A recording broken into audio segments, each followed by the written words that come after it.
Well, thank you and good evening. Please let me know if you have trouble hearing me, because I'm used to teaching freshmen and sophomores, so I know they have to be kept awake and I have to be loud.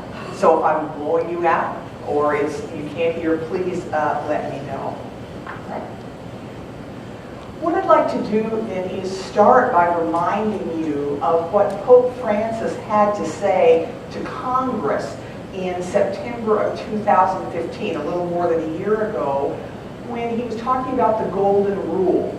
And he applied the Golden Rule then to the understanding of the death penalty and said this: "This conviction has led me from the beginning of my ministry to advocate at different levels for the global abolition of the death penalty. I'm convinced this way is best, since every life is sacred, every human person is endowed with an inalienable dignity, and society can only benefit from the rehabilitation of those convicted of crimes. Recently, my brother bishops here in the United States renewed their call for the abolition of the death penalty. Not only do I support them, but I also offer encouragement to all who are convinced that a just and necessary punishment must never include the dimension of hope and the goal of rehabilitation." Now, by advocating for the abolition of the death penalty in the United States, Pope Francis was in fact echoing a call issued by St. John Paul II during his visit to St. Louis in 1999. Missouri was, in 1999, and is today, one of the top 5 states in the country for number of executions. So that the Pope chose to speak about the death penalty in Missouri, I think, is not an accident. In his homily at the Trans-World Dome, the Pope said this: "The new evangelization calls for followers of Christ who are unconditionally pro-life, who will proclaim, celebrate, and serve the gospel of life in every situation. A sign of hope is the increasing recognition that the dignity of human life must never be taken away, even in the case of someone who has done great evil. Modern society has the means of protecting itself without definitively denying criminals the chance to reform. I renew the appeal I made most recently at Christmas for consensus to end the death penalty, which is both cruel and unnecessary." Now, these two statements sum up many of the themes of our church's teaching on the death penalty: the commitment to the gospel of life, insistence on the dignity of all human beings, and faith that God's grace offers the possibility of repentance and transformation, even to those who have committed terrible crimes. But I'd like to focus my remarks on the last phrase from that homily in St. Louis. In 2010, the Youth Catechism of the Catholic Church quoted it to explain in a short, easy-to-remember form. So question 381 asks, why is the church opposed to the capital punishment? And the answer is, the church is opposed to capital punishment because it is both cruel and unnecessary. So I was thinking about that, thinking in the sense of, if you were going to do, to date myself, sum it up, the church teaching or a nutshell, or for modern people to tweet about church teaching, how would you tweet the church teaching? Yeah, and that's a good way to do it, that it is both cruel and unnecessary. So I'm going to look at those two different things. Why does the church argue that it is cruel? Why does it argue that it's unnecessary? And I'm going to take them in reverse order than the Pope did, starting with unnecessary and moving to cruel. And then I'll move end with a slightly different question. What does it matter for us? First as citizens, but I think even more importantly as Christians in the debate over capital punishment. But before I get there, I'd like to begin with a little preliminary information about the death penalty in the United States and Nebraska that will help to put the discussion in context. And so those are the major sections of the presentation, as you guys got ahead of me, already put that out. But there's two things I'd like to think about just for a minute first. Two distinctions. First, the distinction between evaluating actions and judging persons. Discussing the death penalty is a discussion about the evaluation of action, the morality. Is this action right or wrong? That is a different question than the question of the good faith, the conscience of people hold particular views. Perhaps today of all days, I don't need to explain to you why I think it is important to conduct any conversation with charity, right? All right. Surely people of goodwill can talk and maybe even disagree without it coming to a slime fest. All right. And I'm very grateful to your community for titling this series of discussion. That's really what I'd like to have with you. I did not come to give you a harangue, all right, or a fire and brimstone sermon. I have strong views on the subject. I assume many of you do as well, but surely we're here as Christians to talk to one another in charity. Now the second is the distinction, which I think we often fail to make, between discussing the death penalty in the abstract and in today's concrete circumstances. Got my two fellow ethicists here from Creighton, Christina and Todd, and they can vouch for you. Students love to discuss things in the abstract, what I call the what-if scenario, okay? Debating the rightness or wrongness of actions in circumstances different from our own. Would the death penalty be justified in a hunter-gatherer society with a serial killer? That's my favorite example, all right? Would it be justified in a society in the midst of civil war, where the ability to imprison people has effectively disappeared because there is no government beyond a local level? Would it be justified in the year 3016, when an Earth colony on a distant planet confronts a genetically modified criminal with the ability to pass through walls? Those are all fun and kind of interesting, but we aren't living under any of those circumstances in Nebraska this year.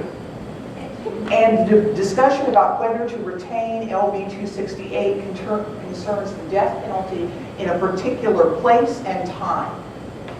Official Catholic teaching on the death penalty, at least right now, and this could change, is not a historical assessment of the past or a pronouncement about the distant future. It's a response to the circumstances we're confronting today. So everything I'm going to say presumes we're talking about the death penalty now, under the circumstance under which we're living, not about hypothetical future or past.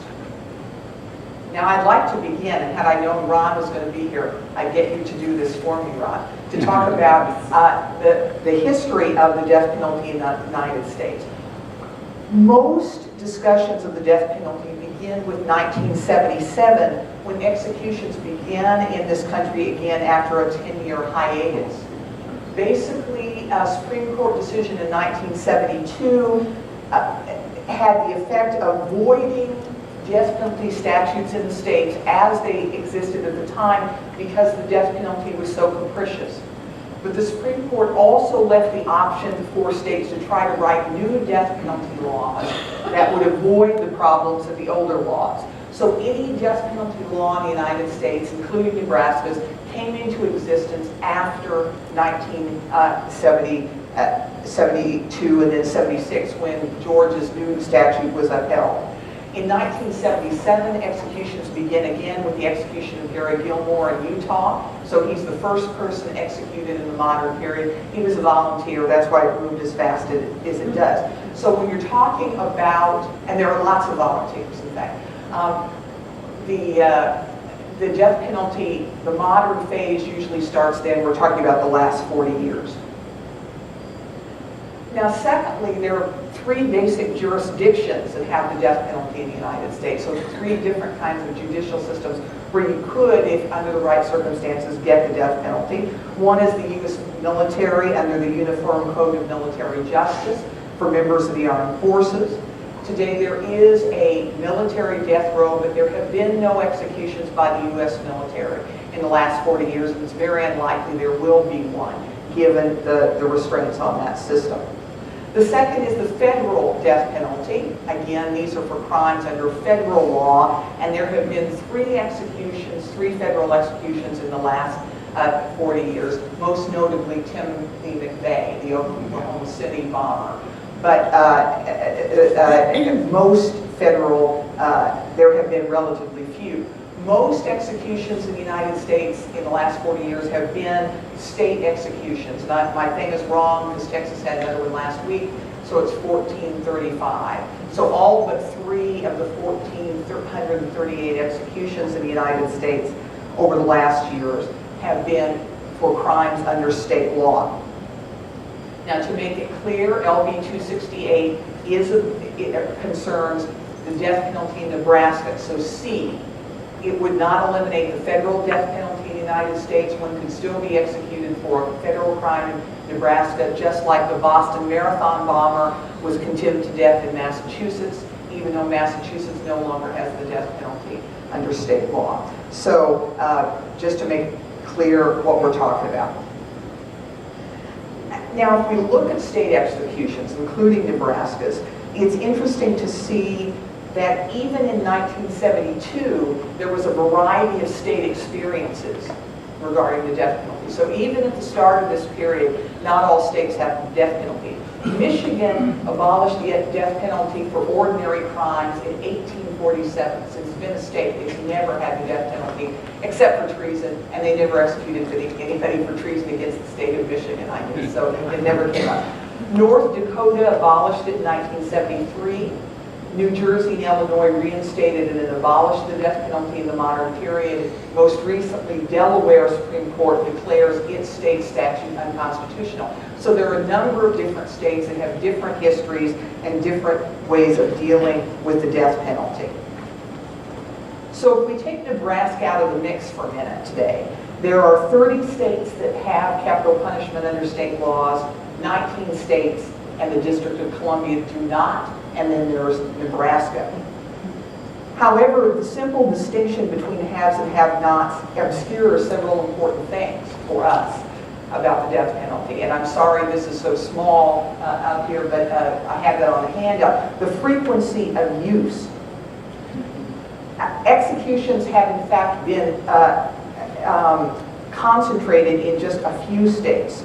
Okay? So on this map, New England is blank. I put the number of executions each has had, whether the state still has the death penalty or not. New England is blank because there's been only one execution in New England in the last 40 years, and that was volunteer. Okay? There are a number of states that have not executed anybody. Like Kansas still has the death penalty, but they've had no executions. West Virginia doesn't have the death penalty. So there are a number of states like that. Among the states that have carried out executions, 15 or half of the number have executed less than 10 people in a 40-year period. That includes Nebraska with 3. 5 states have executed between 43 and 66. They're marked with a rectangle on your map. And this group together accounts for 18% of the executions in the modern period. Then there are the top 5 execution states. Missouri with 87, Florida 92, Virginia 111, Oklahoma 112, Texas 538. So 83% of all the U.S. executions have taken place in one of 10 states, 65% in 5 states, 52, over half in 3 states, more than a third, 37% in Texas alone. But there's another point about this record that bears consideration. When did these executions take place? So the Carolinas had a number of executions early, but say they haven't had one in 10 years, I think. So in 2016, there have been only 5 states that had an execution, and if we go back to 2010, 13 states total. But there are 8 other states where the execution was 10 years ago or longer.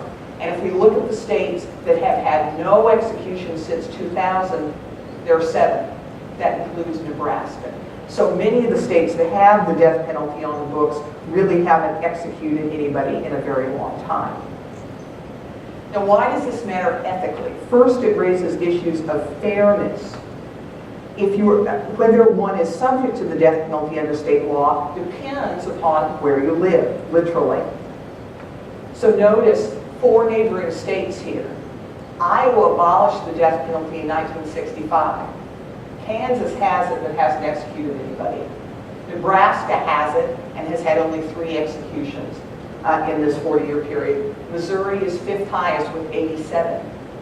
4 states that are quite similar in many ways, but have a very different, literally, if you live in Missouri, you're at a lot higher risk than you are in Nebraska, and certainly more than in Iowa or Kansas.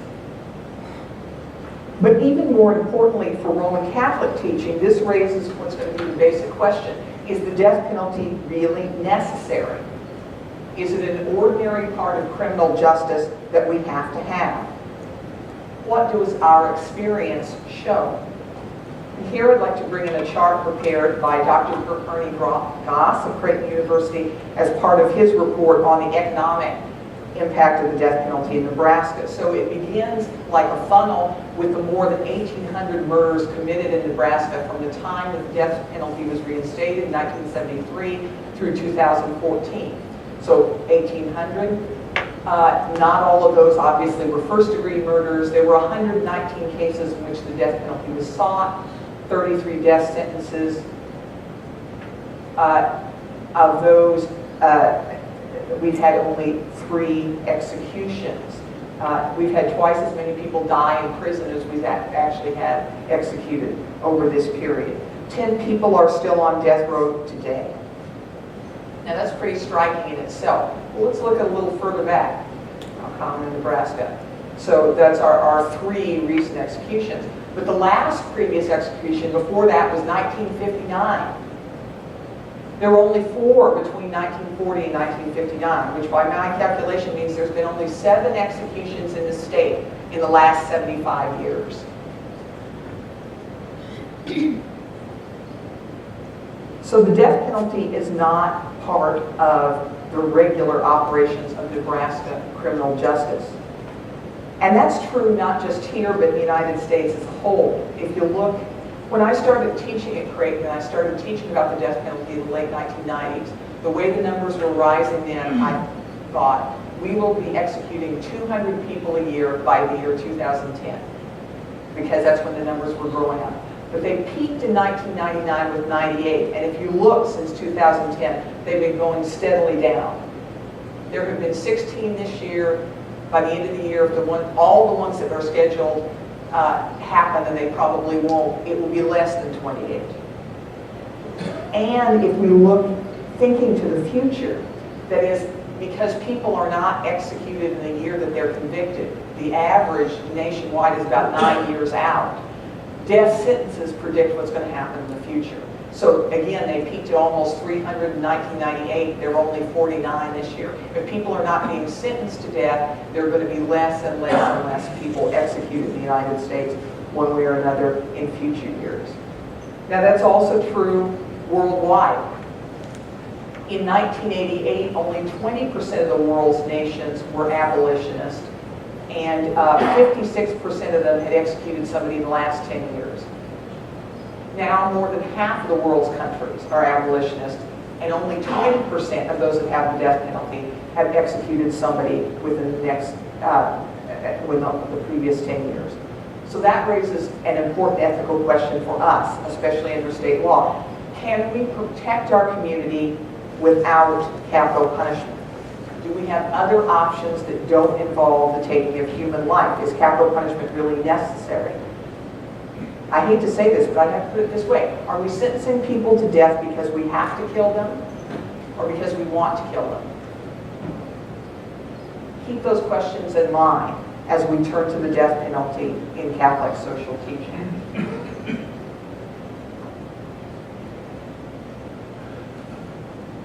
Now in 2008, the Pontifical Biblical Commission, talking about the history of moral development, said this: in the course of history and the development of civilization, the Church, meditating on the Scriptures, has refined her moral stance on the death penalty on war, which is now becoming more and more absolute. Underlying this stance, which may seem radical, is the same anthropological basis, the fundamental dignity of the human person created in the image of God. That echoes a similar point made by the International Theological Commission the year before. Pope Francis said in 1995 that this is an area where the church has changed. So I'm going to take the word developing from a fellow theologian, E. Christian Bruegger, who describes official Catholic teaching on the death penalty as developing. It is very clear now that there was a shift in official church teaching with Evangelium Vitae, issued by John Paul II in 1995. But it also seems clear that Pope Francis has pushed the argument farther since becoming Pope, and so that's why I'm going to say developing. We're not at the end yet. It's quite likely that Catholic teaching in a few years, maybe even sooner than that, could be even stronger than it is now in opposition to the death penalty. And it's by no means unusual in the history of Catholic moral thought. The Church's approach to slavery and to war both underwent significant development in the 20th century. And I'm happy to talk to you about that if that's a question you would like to raise. So let's go back to that phrase from John Paul II cited by the Youth Catechism, cruel and unnecessary. And I'd like to add a phrase for the moment, cruel and necessary at least is here and now. Because at the moment, official Catholic teaching on the death penalty is most explicit in speaking about what's going on today, not in speculating about the past or the future. So what I want to do is look at why official church teaching argues, as St. John Paul II did, that the death penalty is both cruel and unnecessary, though I'm going to take them in reverse order. Now, in anticipation of that discussion, let's just review two important assumptions about human life from Catholic teaching. First, that human life is a sacred gift, since human beings are created in the image and likeness of God, and that's true of all persons, even those who have committed terrible crimes.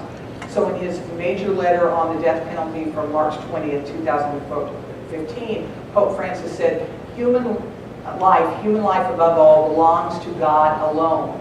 Not even a murderer loses his personal dignity, and God himself pledges to guarantee this. Now, human dignity, the foundation of the right to life, raises an ethical problem here. What if somebody's trying to take the life of an innocent person or persons, and the only way to stop him or her is to use deadly force? In this case, Catholic ethics has generally argued that it is acceptable to use deadly force to stop an unjust aggressor, even if that person is not morally responsible. For example, if the person is mentally ill. And so the tradition historically made a distinction between innocent persons and unjust aggressors. One can never deliberately choose to take the life of an innocent person, but to defend innocent life, one can perform an action one anticipates will result in the death of an unjust aggressor under some circumstances. But I'd like to emphasize the limiting clause in what I just said. Under some circumstances. Using deadly force in self-defense can be acceptable if I have no alternatives. So somebody's standing in my front lawn yelling, I'm going to kill you, and I'm scared to death. So I ask myself, do I call the police, or do I go out there with the baseball bat? And the answer is that I call the police. If I have an option other than deadly force, that's what I should use.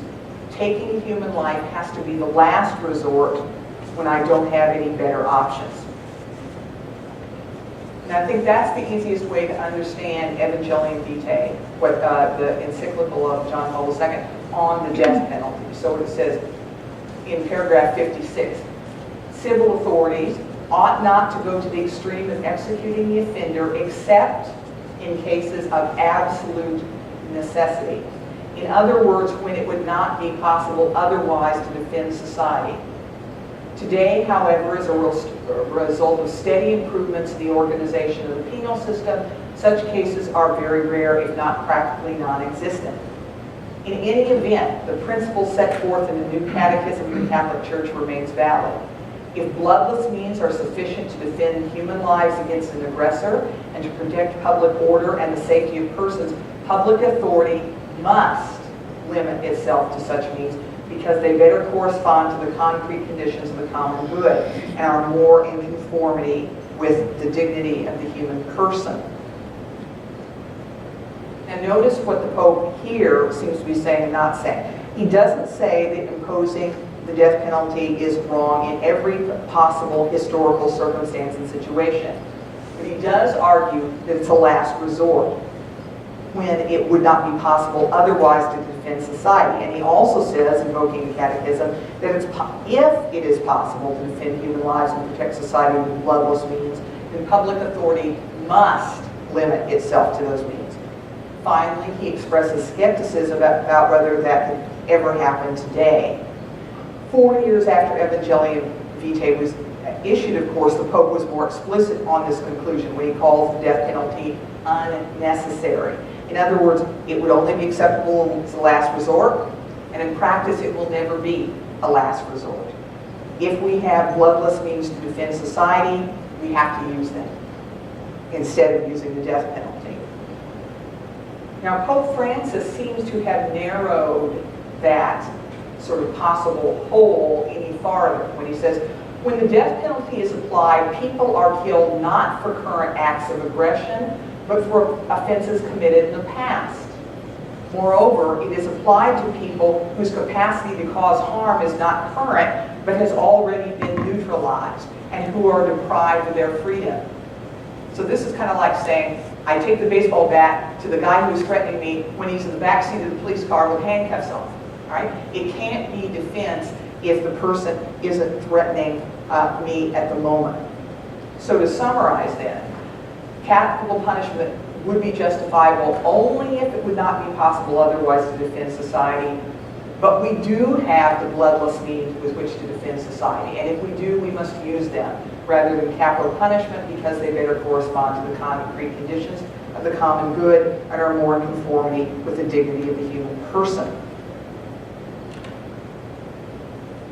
That's interesting, and I don't know how this will play out. There was an article in America magazine this summer suggesting that Pope Francis had asked a commission to examine the Catechism to see if the treatment of the death penalty needed to be updated. I'm not a Vatican insider, so I can't tell you any, but it would not particularly surprise me if that were the case. So that's the death penalty as unnecessary. Let's spend a few minutes looking at it as cruel, the second issue. And here I'd like to draw upon the U.S. Catholic bishops and their major document on the death penalty, A Culture of Life and the Penalty of the Death.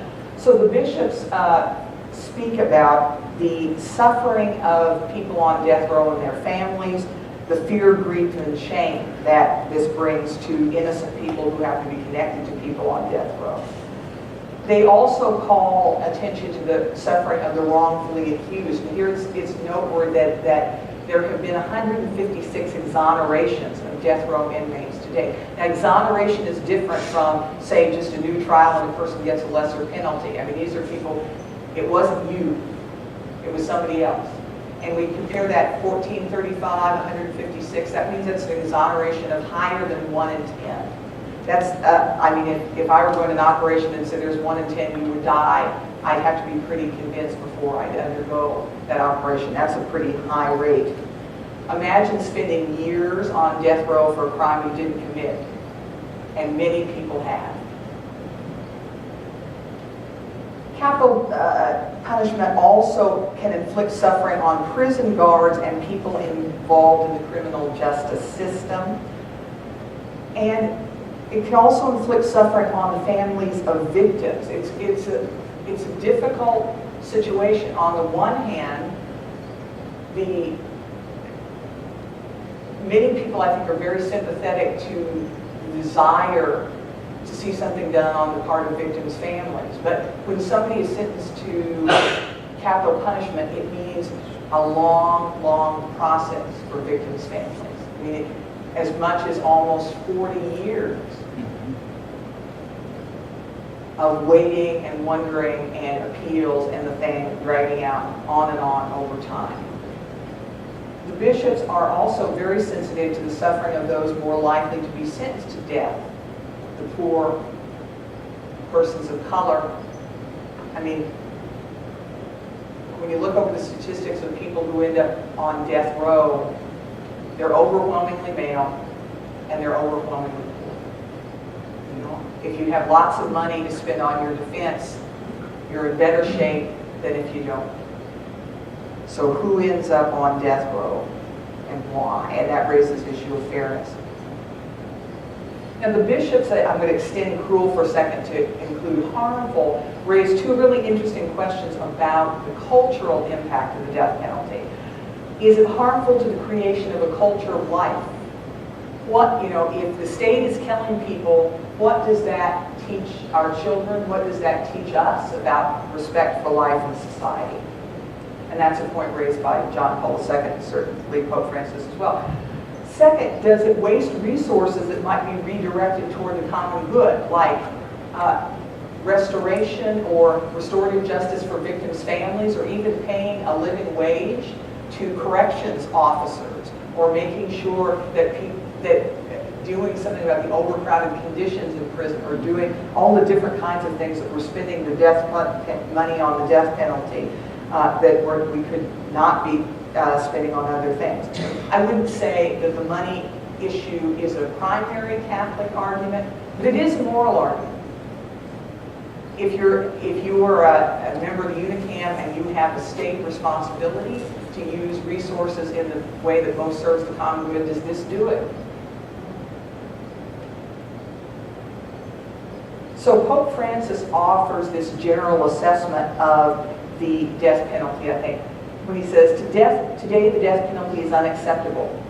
However serious the condemned person's crime may have been, it is an offense to the inviolability of life and to the dignity of the human person, which contradicts God's plan for man and for society and his merciful justice. And it fails to conform to any just purpose of punishment. It does not render justice to the victims, but rather foments revenge. Now, I mentioned a few minutes ago that Pope Francis, in fact, expands on and extends the arguments against the death penalty raised by John Paul II. And that's why I would see the development of the tradition as ongoing. So before we move into the last section, I'd like to point out some possibilities for future development as raised by Pope Francis. This is a really interesting one, and I'm sorry, I took this right off the Vatican website. I suspect it is a translation which has some flaws in the English, and I'll have to go back and see what the original, probably Spanish, what the original language was, or Italian.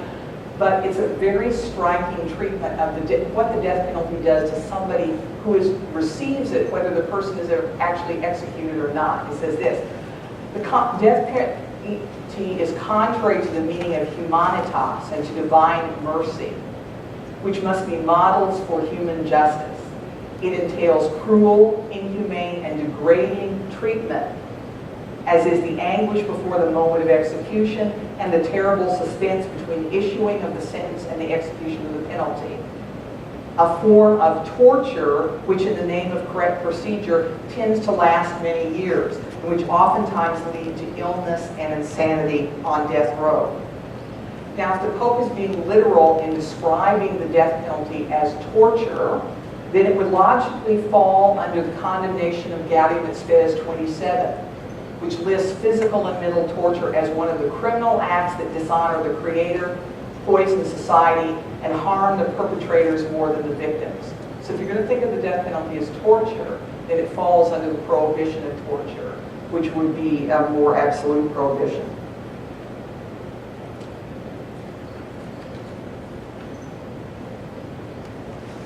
Second, interestingly, Pope Francis says this: states are not allowed juridically or in fact to subordinate respect for the dignity of the human person to any other purpose, even if it should serve some sort of social utility. Lots of the arguments offered in favor of the death penalty, including here in Nebraska, are what I would call social utility arguments. We need the death penalty to convince people to plead guilty rather than going to trial. That's a social utility argument. It will save the state money. It will serve social utility. But if you can't subordinate dignity of the human person to social utility, then all those arguments by definition go out the window. If it's an offense to human dignity, you can't do it. And that, to me, also raises the possibility of further stringency in Catholic repudiations of the death penalty. So at present, official church teaching rejects the death penalty, at least here and now, as cruel and unnecessary. That makes sense in light of our present experience in Nebraska. It's hard to argue that we have to execute criminals when nobody has been executed here in 19 years, and there have been only 7 executions in the last 75.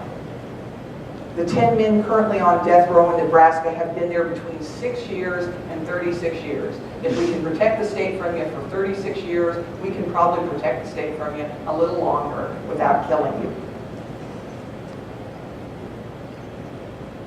Now, what does that mean for us? In the culture of life and the penalty of death, the U.S. bishops reminded us of this. They said, in many ways, the death penalty is about us. The actions taken in our name, the values that guide our lives, and the dignity that we accord to human life. Public policies that treat some lives as unworthy of protection or that are perceived as vengeful fracture the moral conviction that human life is sacred. And another part of the document they say, we seek to help to build a culture of life in which our nation will no longer try to teach that killing is wrong by killing those who kill. This cycle of violence diminishes us all. So those words, I think, are a powerful reminder of the social choices that we make and what they mean. The world that your children and grandchildren grow up in is shaped by the decisions that we make now as citizens. However, the choices we make are also expressions in one way or another of what we truly believe in, and the faith and the hope and the love that we bring into the civic arena. So I'd like to move there for just a second with you. When I first started studying theology a long time ago, one of my first professors was actually from Omaha, Nebraska, though I was studying in Washington, the Reverend Carl Peter. And he got up before us young theology students and explained what the study of theology and, in fact, the Christian life is all about. He cited this obscure little verse from the first letter of Peter, 3:15. Always be ready to give an explanation to anyone who asks you for a reason for your hope. So where do we put our hope as Christians? And I'd like to get you to think for a moment about 2 images. This is the first. This is Nebraska's execution chamber, constructed after Nebraska Supreme Court ruled use of the electric chair unconstitutional. So it's been built, but never used. Is this where we put our hope? If so, what is it we're hoping for? Exactly. I mean, do we hope that killing some people will deter others? That's another social utility argument. Now there's a problem in that, by definition, anybody who is deterred is undetectable, right? I mean, we can't tell if you've been deterred or not because you didn't do it. But even if we assume the rather unlikely possibility that people who kill take time out for a complicated cost-benefit analysis before they commit the crime, there is simply no evidence that it works. The murder rate in the U.S. is highest in the South, where executions are most common. It's lowest in the Northeast, where they're the rarest.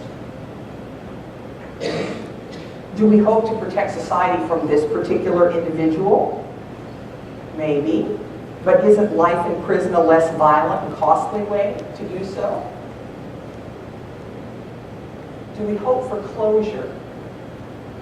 That's the saddest and, I think, in a way, the strangest one. Because I'd have to say, if we do, we're fooling ourselves. When you lose somebody you love, no matter how they die, there is no closure. There's grief that becomes less over time, less raw, less immediate. But as long as you're alive and remember that person, there's no closure. It's not like a life lost, we shut the door and we go on. Human beings just don't work that way. Now, if you wear a cross or a crucifix, you are wearing the first century equivalent of this table. For crucifixion was the capital punishment that Romans reserved for non-Romans. for slaves, for non-citizens, for those who didn't count in their society, for those who were least deserving of consideration. And this is the death that Jesus died. The sign of the cross is the sign of a victim of capital punishment. But we don't wear crucifixes or hang them in our churches because we hope in death, even death inflicted by the state as response to the worst of crimes. Executions don't bring the victim back, they leave another family in anguish. So maybe it's worth remembering what we hope for.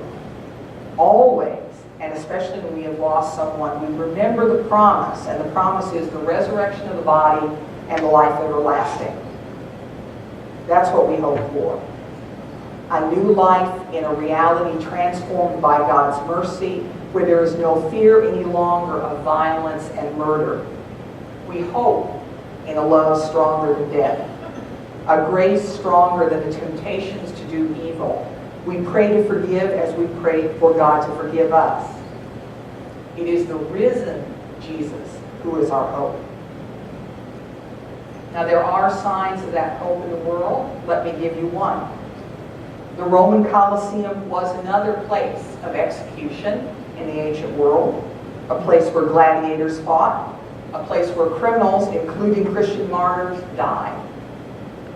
Today, through the influence of the Catholic community of San Egidio, the Colosseum is now illuminated in celebration when a jurisdiction abolishes the death penalty. And here's a picture of the celebration when our unicameral acted in 2015. So perhaps the best way to think about what's happening in November here in Nebraska is that we have another chance as Christians to bear witness to our hope. Thanks very much.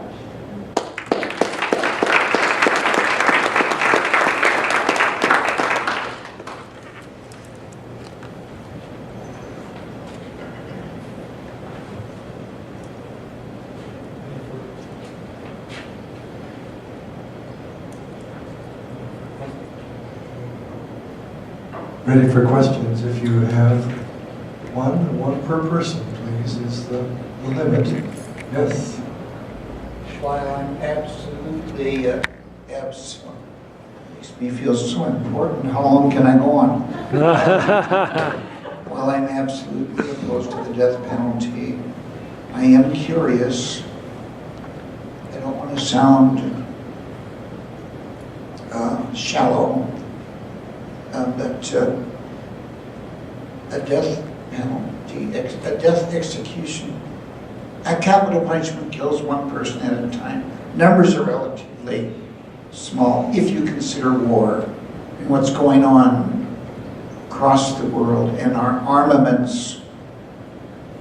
Are we spending as much effort, or are we feeling maybe more helpless in, and I know there are people devoted to peace and protesting in various sites around the country, and but it's a terrible, I don't mean to be, there's a certain word I'm looking for, not flavid, or what's the word, I'm not going to waste your time searching for a stupid word. Oh, facile, maybe.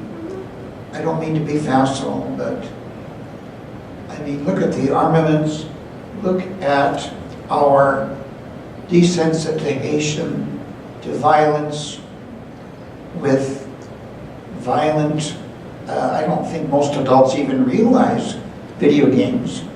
Everything seems to be blowing up either property or a person to smithereens, you know. There's all the way to football, concussions, but video games really bother me.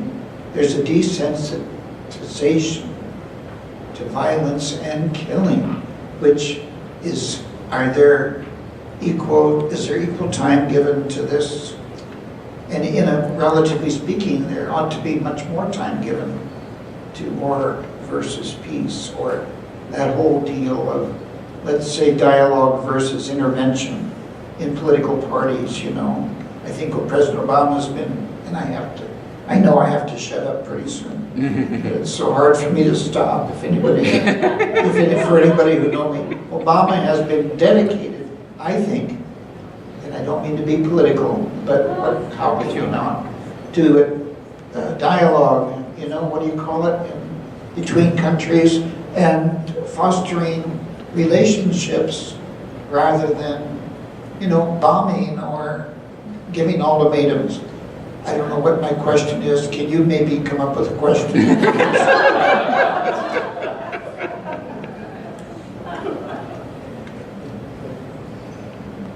Should we give more attention than we do to all the different ways that you take human life? That sounds right. Oh, did I run it out, maybe? Okay, let me just throw at you, okay? Do you hear now, sir? Okay. Should we give more attention than we do to the various ways that we take human life? Yes.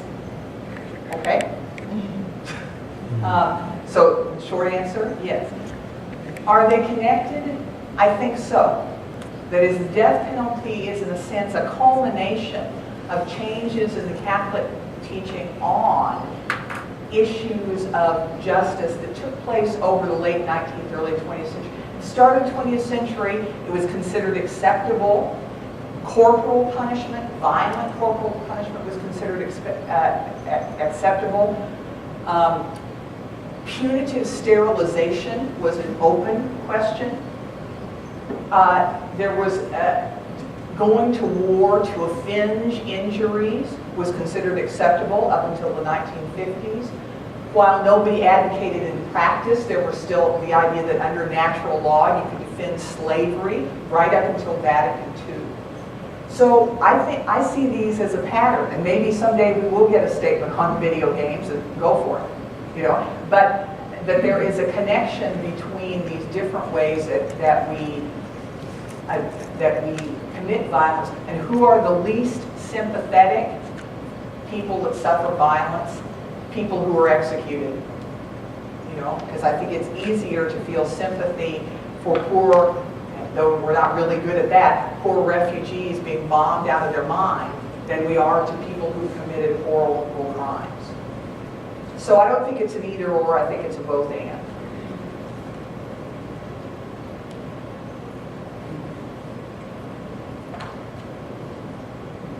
Can you explain what a volunteer is for the death penalty and why someone would volunteer?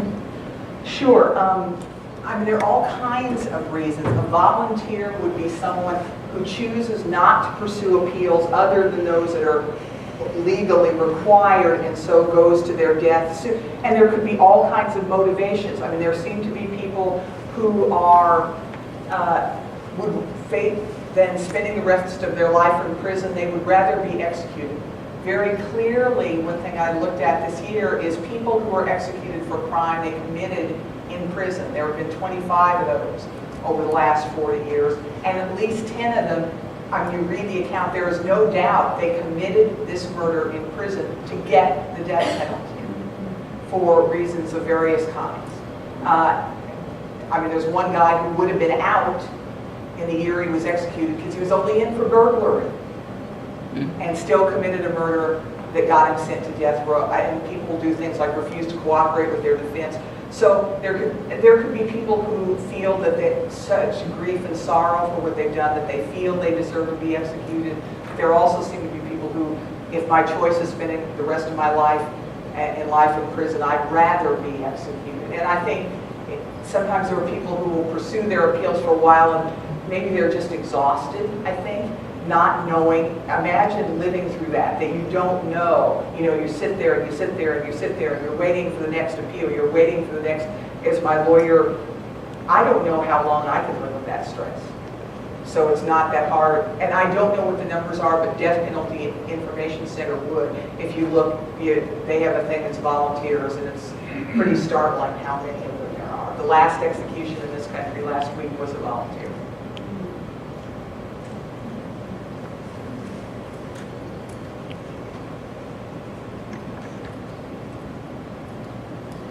Is there any explanation for why there's so many executions in Texas? I mean, they've got the same justice system that we do.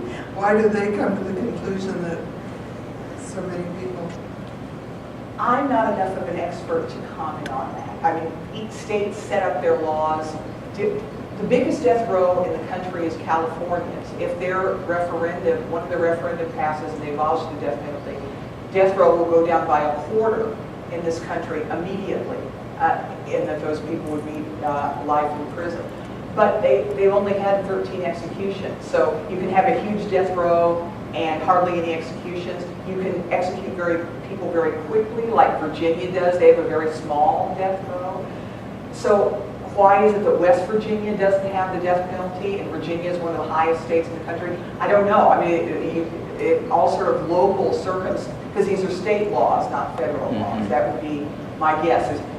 I know we've got a bunch of lawyers in the room, so if anybody wants to comment, I'd be interested to hear what your answer is. But it's just the way our justice system works. It's not uniform.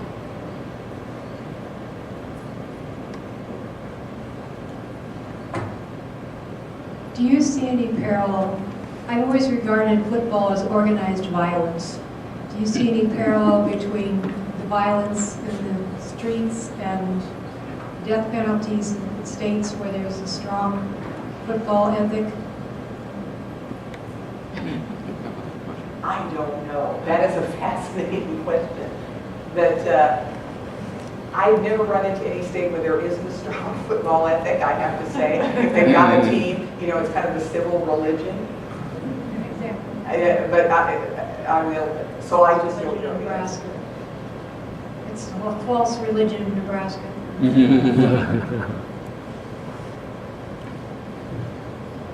You've talked about the utility idea. One of the things that ought to be mentioned is the idea that this death penalty is used to get people to confess in quite a few different situations. They threaten with a death penalty to let them off, and you can respond to that. I'd also like to know, I hate to ask two questions, but there's no other thing here. Bishop Lucas has a whole bunch of stuff out to parishes, I think, that deal with the death penalty. Does anybody know if these are being used in the parishes? Because I haven't seen it in mine yet. This is mandatory number. As a bishop told these people, the parishes, that they have to do this. You folks, Colleen, would have a better idea what the bishop has said about that than I would. Because he told them, his letter, all three bishops, their letter said that instructed the parish priests to make these materials available and to preach on it. And that's the gist of his letter. And I know here at Pius, we've had stuff out there, right? It's right there in the narthex coming in church. I have no idea what they're doing in other parishes. We have, the Catholic bishops retained, Catholics Mobilizing operates under the U.S. Council of Catholic Bishops. It's a lay group, and their focus is getting rid of the death penalty. And they've been, they're providing resources and helping Nebraska with our fight right now. And it's through them, Alex Kelly, who's actually out of Lincoln, he's working for them as their kind of on-the-ground coordinator, sent out all the boxes with a letter from the archbishops, and then had people call a couple weeks later, all the parishes saying, did you get your box? Most did. Most are using them. A few people, we did, which is why we made the call, said, I don't know, I'll have to go look. It depends on a father's new, where the box go. Hopefully, a number of places are using them. They look very much like the materials on the table there. That's where most of those came from, out of the box. And there's a nice big posters. Poster inside each door. I haven't seen it anywhere else. We have a couple here. They're in different places, but I think I've seen them at Leo's, and so I think they're getting, probably like I said, somewhat unevenly, but I think they are getting used. And if you don't see too many, you can always ask your pastor what happened to them.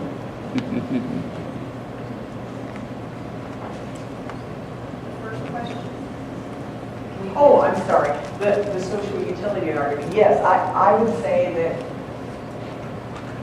if you can't violate somebody's human dignity for social utility, that is, if you can't do it, you can't threaten to do it to get people to do something else.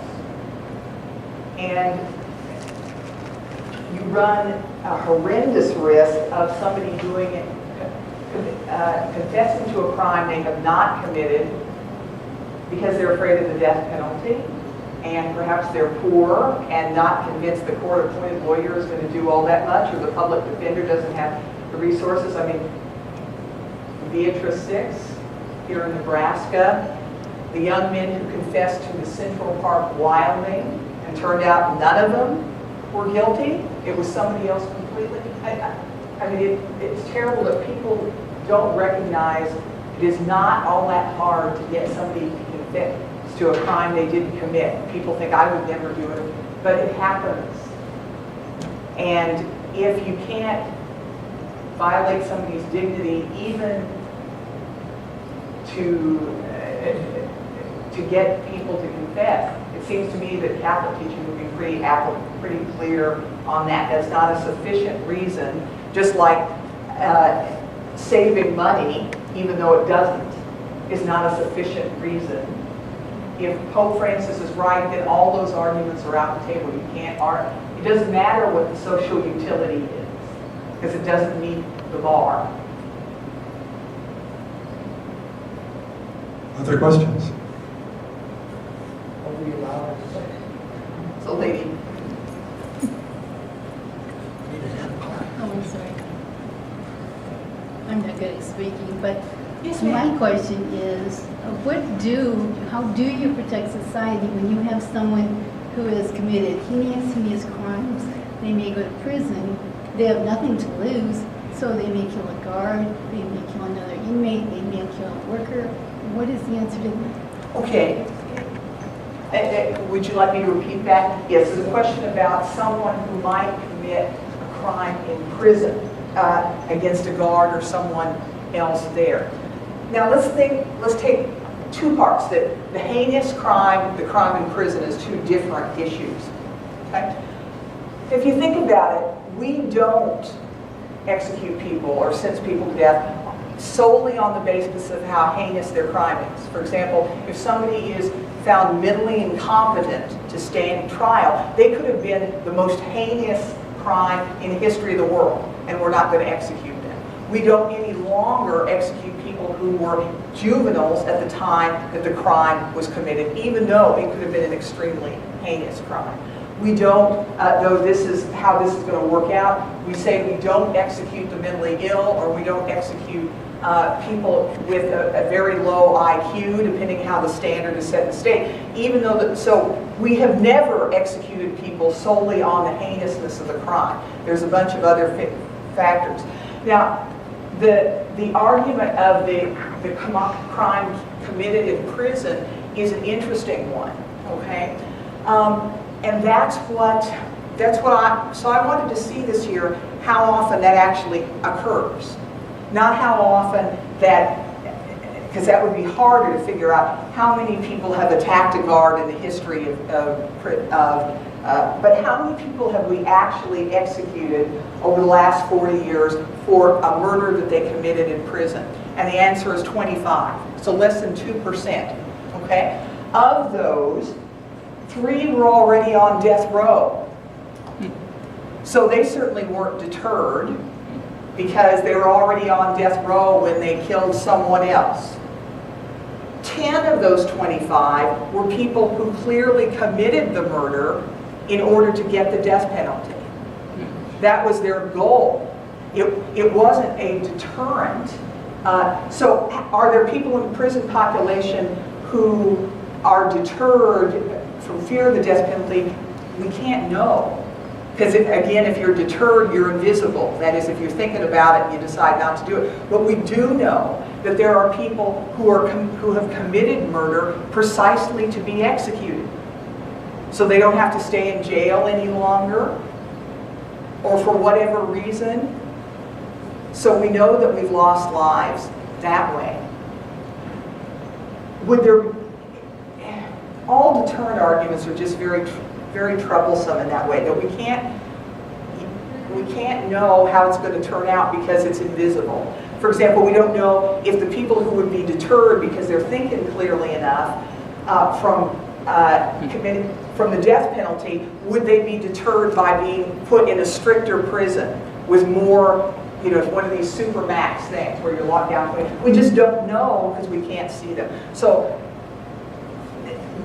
I would say that how would we protect society? We protect society the way that we protect society by all the vast majority of people who go to prison. They're in prison. And if they commit more crimes, they're in more restrictive prison. But there's no, can you give an absolute no, I can't.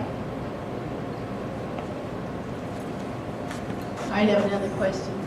If you are Catholic and you do vote for the death penalty, is that a sin? You have to confess that? Okay. I'm her son. Leave it up to Father Mike. You commit sin if you violate your conscience. So it's a conscience, sort of like the abortion thing isn't a conscience. This is a conscience question. Could you turn the Pope around?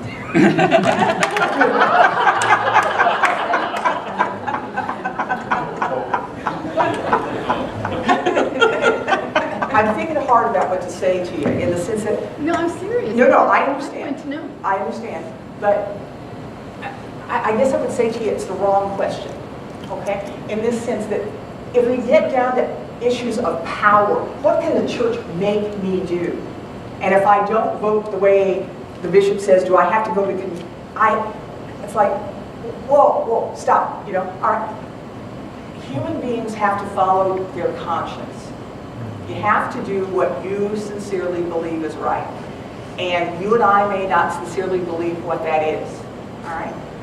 So, if you talk with your confessor, if you want to, but I'm not going to tell anybody that they're committing sin, because formal sin is a matter of knowledge and freedom. And it's a matter of what's going on in the human heart. That's why I said we're going to talk about the objective rightness or wrongness of actions. I guess I just want to know, is this a law of the church punishable by sin if you vote this way or not vote this? I'm just asking these questions. Sure. I just like...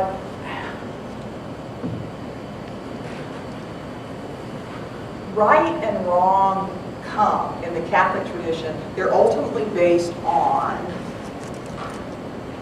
the well-being of human persons. It's not that God sets out a bunch of laws and we have to live, it's not like going to church on Immaculate Conception or not as a holy day of obligation. Moral law isn't like that, okay? Things are right or wrong because they either harm or injure or serve human persons. So the church in recent centuries, anyway, has said pretty strongly, things are commanded because they're right.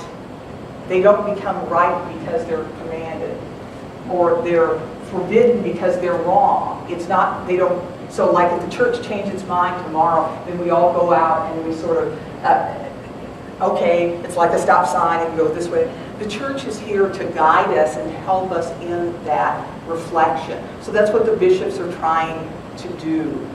I am not going to tell anybody, because it's a matter of conscience, knowledge, what's going on in your mind, that an act is or is not formal sin in that sense, okay? I would tell you, I think you're wrong, but I'm not going to tell you that it's formal sin. Anybody got an easier one? Yes, sir. There was a program on Nebraska Public Television within the last week, and it was kind of a series of conversations with community colleges, with the Nebraskans for the death penalty, and then certain state senators, sure, and those on the other side. And the spokesperson for the Nebraskans for the death penalty made the statement that there have been U.S. Catholic bishops who have advocated for capital punishment. So is that just kind of their misinformation, or is there an honest, some bishops do believe in? You know, I don't know what you would say today. At the time, the U.S. bishops actually predated Evangelium Vitae by a good 20 years. They first came out in opposition to capital punishment in 1974. And it was controversial at that time because official church teaching hadn't caught up with it. That is, at that point, official church teaching, which, well, let me put it this way. We have the impression that for centuries the popes have been sort of laying down the law on a regular basis, and that just isn't historically true. It's a modern development. For most of the history, you know, the death penalty is pretty much taken for granted, and the consensus is what theologians are saying, rather than sort of any official statement. So what we're really talking about is largely theological consensus, unless you want to go back to the Council of Trent in 1563. You know, and a few other little things. And that theological consensus would have taken the death penalty as acceptable under some, but not all circumstances. For example, in the United States, there was a strong opposition to lynch law in Catholic. Read Catholic things on the death penalty and go Latin, because these are Latin books, and you go Latin, lynch law, because there's no Latin word for lynch law. So you can't have lynch law. All right. So and then that begins to change in the course of the 20th century. I'd say in the 70s, early 80s, there was opposition when Cardinal Bernardin first raised the idea of the seamless garment or the consistent ethic of life. It was controversial. I don't know about the bishops today. I'd be surprised today, given that how long John Paul II was Pope, and then how long these bishops have been around, that there were any that he didn't appoint or are not familiar with Evangelium Vitae. But, you know, that's one of the reasons why the U.S. bishops, in talking about capital punishment in culture of life and the penalty of death, said we understand this is a conversation. You know, people are not just going to, immediately. This is something we're going to have to talk about and think about over a long period of time. It's just hitting us in Nebraska this year, but it's an ongoing conversation that's been taking place. And in fact, Catholic leadership has been important in a number of the states that have abolished the death penalty in recent years. Catholic legislators, Catholic bishops' comments. So the church has been, and that's true worldwide as well. The moratorium that the UN voted on, 8 of the 10 proposing countries were Catholic countries. The Vatican played a central role in that. So it's certainly changed over my lifetime.